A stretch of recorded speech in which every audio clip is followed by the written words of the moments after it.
जय भीम। माझ्या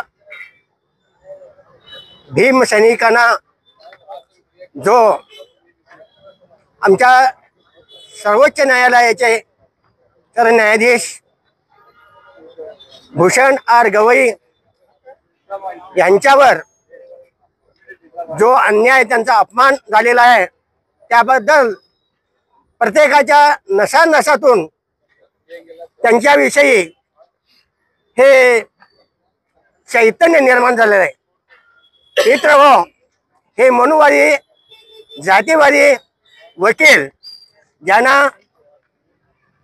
ज्याने गवई साहेबांचा अवमान केला तो फक्त गवई साहेबांचा अवमान नव्हे तर राजकीय संविधानावरती झालेला एक आघात आहे।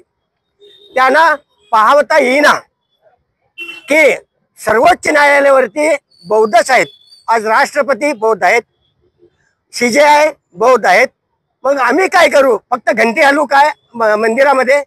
आमचं काय?